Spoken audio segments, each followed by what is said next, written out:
Kareem Dyer wasn't just another kid from East London. He was the shadow that grew into the city's most feared kingpin, ruling an empire built on silence and loyalty. But behind his calm, quiet face hid a ruthless mastermind who would stop at nothing to protect his throne. This is the story of how a forgotten boy from a rundown council estate became London's most dangerous secret. Bramble Way was the kind of place most people tried to forget. Tucked deep in East London, it was one of those council estates that never made the news unless someone got stabbed. The buildings were tall, grey and crumbling, their walls scarred with spray paint and time. Elevators barely worked, the stairwells stank of urine, and broken streetlights left corners in permanent darkness. This was where Kareem Dyer grew up, a boy most people didn't notice, and that's exactly how he liked it. He was 13 the first time his name appeared in a police notebook. Not for anything major, just shoplifting a pair of trainers from a clearance bin. The officer let him off with a warning. Kareem didn't say a word the whole time, just nodded like he understood. But that day changed something in him. He realized how easy it was to take without getting caught. And more importantly, how invisible he really was. Kareem's school reports painted a picture of someone average. Average grades, average behavior, always quiet, always distant. But outside on the benches near the corner shop and the alley behind the youth center, Kareem watched everything. He saw how older boys flashed notes and new phones, how arguments turned into brawls over turf, and how police came only after the damage was done. He wasn't interested in fighting. He was interested in how the game worked. By 15, Kareem was running errands for local dealers, no questions asked, always on time. He carried burner phones, delivered packages and kept his mouth shut. No one saw him as a threat. He dressed like any other kid from the estate and never showed off. While others chased status, Kareem studied people. He learned who could be trusted, who owed money, and who talked too much. He didn't brag or post anything online. He stayed in the background, taking notes, memorizing routes, watching who got arrested and who didn't. Long before anyone knew his name, Kareem was already building something quietly, patiently, and with a cold focus that no one saw coming. Kareem's rise didn't come with violence or headlines, it came with patience. While others his age were trying to impress older gang members by fighting or flashing stolen gear, Kareem took a different path. He didn't care about being seen. He cared about being useful. He started with small things, burner phones, memory cards, cheap trainers resold for double. No one questioned how a quiet teenager moved so much product with no one backing him. That was the trick. Kareem never waited for permission. He just got on with it. By 17, he was a familiar face in multiple estates, but not for the reasons you'd expect. He didn't act like a dealer. He wasn't aggressive. He didn't wear designer clothes or move with a crew. What he had was consistency. He paid on time. He delivered without error. And most importantly, he stayed silent. People noticed that, in a world full of liars and landmouths, Kareem's quiet loyalty stood out. He started offering connections. Instead of moving drugs himself, he linked buyers with sellers for a small cut. It was cleaner, safer. He didn't touch the product, just managed the flow. When fights broke out between crews, Kareem kept out of it. While the police cracked down on anyone with a reputation, Kareem's name never came up. He was invisible in plain sight. Slowly, his network grew.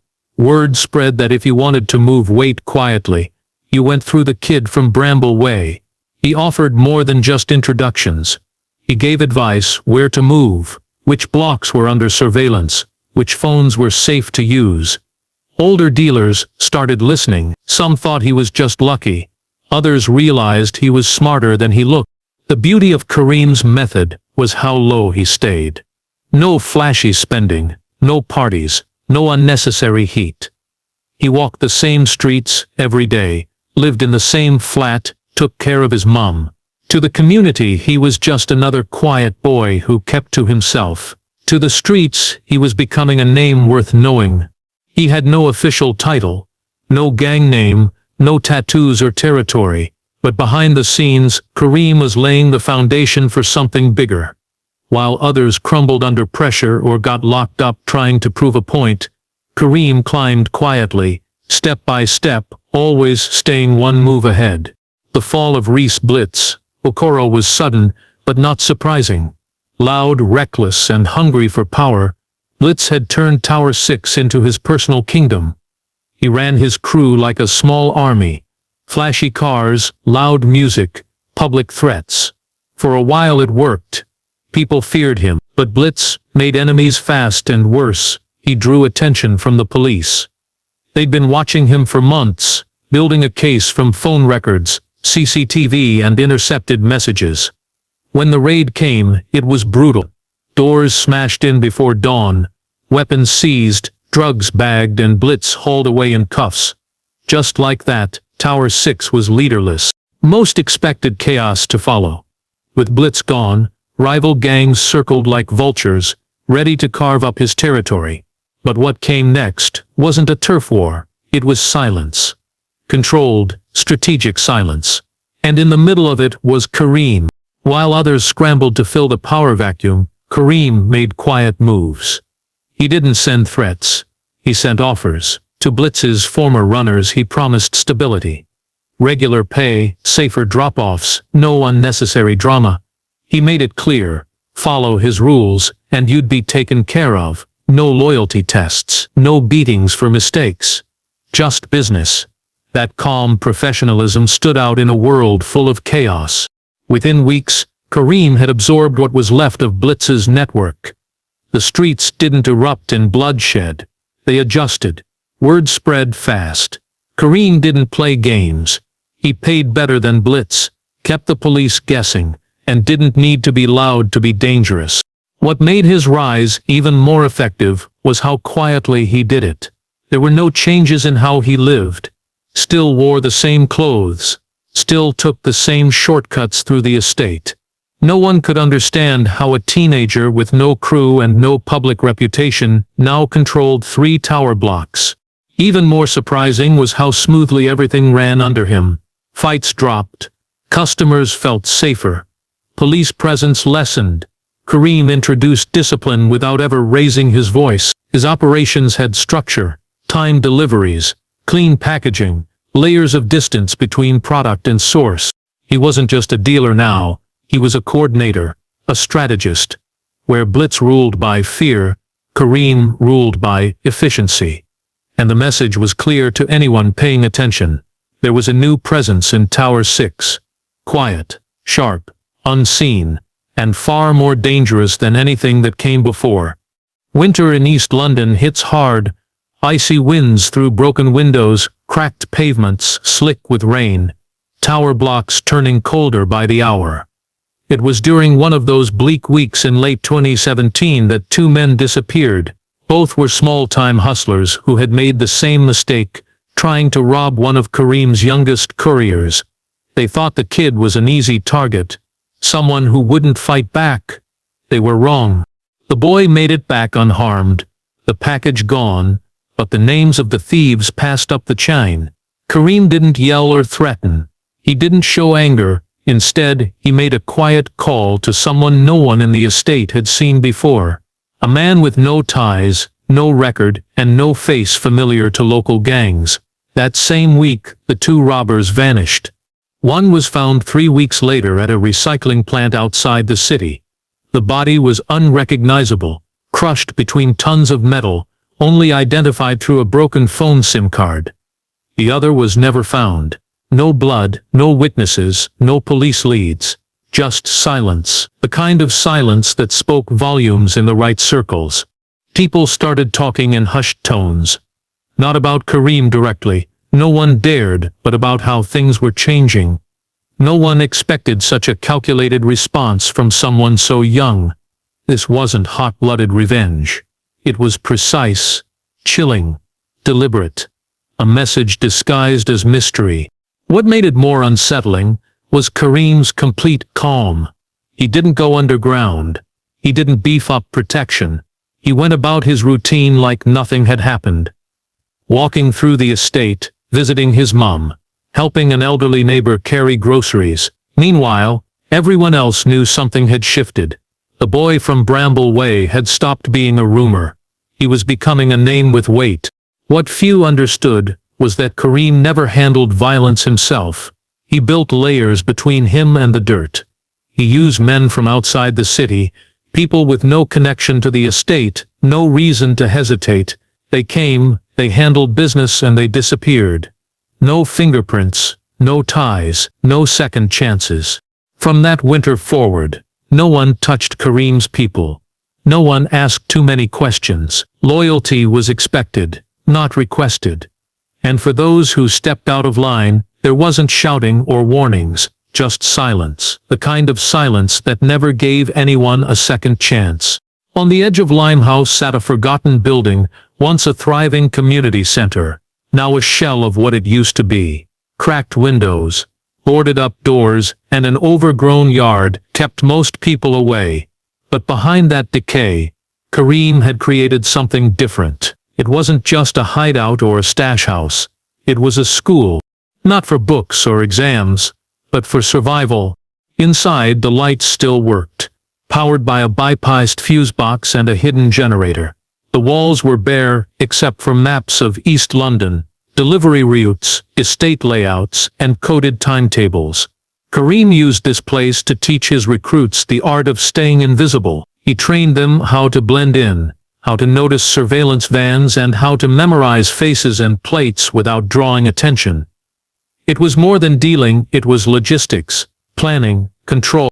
No phones were allowed inside. No names were written down. Everything was taught face to face. The sessions ran late into the night, with Kareem walking new runners through street-level operations like a quiet professor. He taught them how to recognize undercover officers, where to hide in a chase, and how to clean cash without raising suspicion. Most of his recruits were just kids. Some as young as 13. Others were older but already burned by other gangs, beat up, used, discarded. Kareem gave them something different. Structure. Every person had a role. Every role had rules. Those who broke them weren't shouted at or punished with violence. They were simply cut off, frozen out, replaced, forgotten. At the heart of his system were two non-negotiable rules. First, no unnecessary violence. Fights brought attention, blood brought police. Second, silence outside the circle. No bragging, no social media, no sharing. It wasn't loyalty built on fear, it was loyalty built on belief. Belief that staying smart meant staying free. The abandoned center became a machine. Not of chaos, but of quiet precision.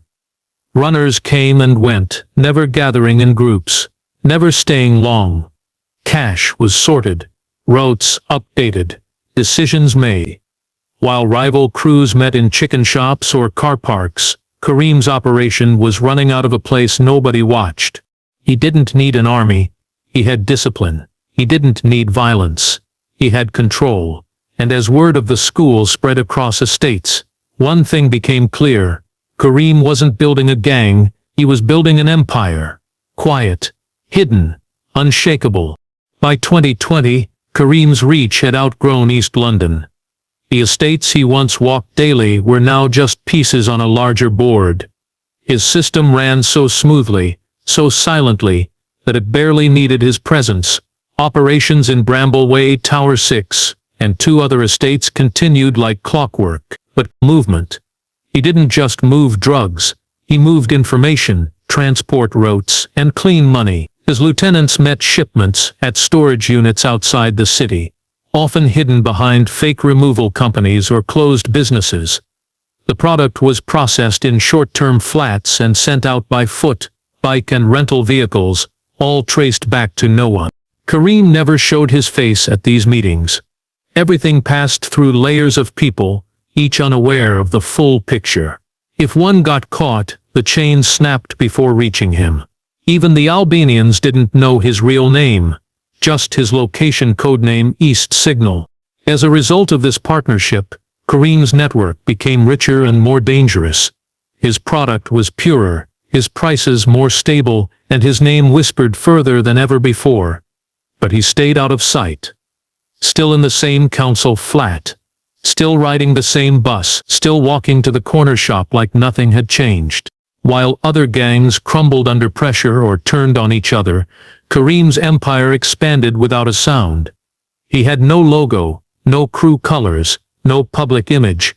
But from the outside looking in, it was becoming clear this wasn't just a street operation anymore. This was organized crime, masked behind cracked bricks and broken lifts. Kareem knew drug money couldn't just pile up in shoeboxes forever. As his operation grew, so did the profits. And with it came the risk of exposure. The next phase of his plan was simple: make the money look clean. He started small, a car wash on the edge of Canning Town, registered in the name of an old school friend. It didn't matter if it actually cleaned cars. What mattered was that it had a working till, tax records, and just enough foot traffic to stay believable. Next came a vape shop in Barking. Bright colors, cheap stock, open 6 days a week.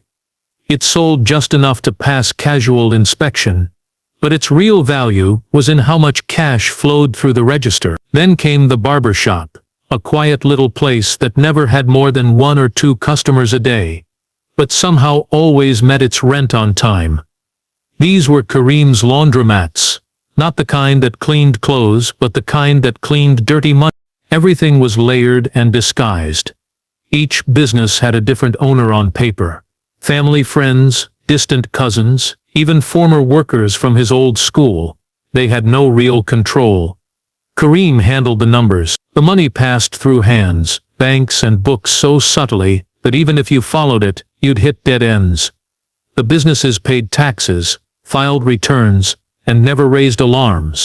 To the outside world, Kareem looked like a young man, trying to uplift his community. He was quiet, respectful, and known for helping people. He paid for children's school uniforms, funded funerals for local families, and donated to food banks. People respected him. Some even protected him. When police came sniffing around, they were often met with silence or stories of Kareem being a good kid who stayed out of trouble. He didn't drive a fancy car. He didn't throw parties. He still lived in the same council flat with his mom, who had no idea what her son really did. She thought he had started a few small businesses, nothing more. That illusion was part of the armor. He built trust in the community not out of kindness alone, but because it created a wall between him and the law. Kareem wasn't just hiding in plain sight anymore. He had become untouchable, camouflaged by good deeds, protected by locals, and shielded by a financial system he had bent to his will. In early 2023, cracks began to show in Kareem's carefully constructed empire. A young courier named Tariq, only 17, was caught during a police operation while carrying a significant load, over 40,000 pounds in cash, and a kilo of uncut heroin. Unlike the others who kept silent, Tariq panicked. Under intense questioning and facing years behind bars, he decided to cooperate with the authorities. Slowly, he revealed names, not Kareem's but lieutenants and trusted runners close to him. This sent shockwaves through the network. 2 of Kareem's most trusted lieutenants disappeared within weeks. One was found dead in a dingy alley, stabbed multiple times, a clear warning to others who might think of turning. The other was discovered in a grim motel room, an apparent overdose. Both deaths were swift and brutal, but more chilling was the silence surrounding them. No arrests, no investigations, just bodies sent back as messages. Within the estate, fear grew. Rumors circulated that Kareem was becoming paranoid, constantly changing flats and routes, suspicious of everyone around him. The loyalty that had once been a quiet, unspoken code was now strained. Friends stopped returning calls, trusted runners vanished without explanation. Those who remained seemed colder, harder, like they had learned to expect betrayal at any moment. Kareem himself became elusive. He stopped attending the usual meeting places. He no longer made face-to-face runs as often, relying instead on trusted middlemen to pass instructions. It was a stark contrast from the calm, disciplined leader he had been. The streets whispered that the boy from Bramble Way was changing, becoming less a leader and more a ghost, slipping further into isolation. Behind the scenes, the police were tightening their grip. The arrest of Tariq had unlocked pieces of the puzzle, long hidden. Financial records, surveillance footage, intercepted messages, officers tracked money flows and communication patterns, building a case stronger than anything before. But despite the growing pressure, Kareem remained untouchable, shielded by layers of protection and silence. Still, the fractures were undeniable. The empire that once moved like a well-oiled machine was beginning to wobble. Loyalty came at a price, and in Kareem's world, the cost was blood. Those who crossed the line didn't get second chances, and for the first time, it seemed the Kingpin might be losing his grip on the throne he had built in the shadows. By mid-2024, the pressure on Kareem had become unbearable. The police weren't just watching, they were closing in. Surveillance was tighter, arrests around the edges of his network were increasing, and even some of his closest associates were turning up for questioning. The walls he had built, brick by brick, began to show cracks. Despite the growing heat, Kareem refused to panic. He tightened his operations, shifting communication methods, using burner phones less and relying more on face-to-face meetings in new, undisclosed locations. He employed technology experts, young hackers from outside the estate, to scramble his digital footprint, making it harder than ever for law enforcement to trace transactions or calls. But paranoia came with a price. Kareem became distant, isolating himself from even his most trusted lieutenants.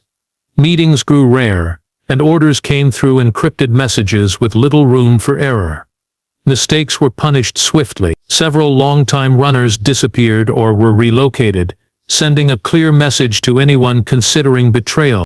The community that had once protected him began to feel the strain. People who once admired Kareem now whispered fears in quiet corners.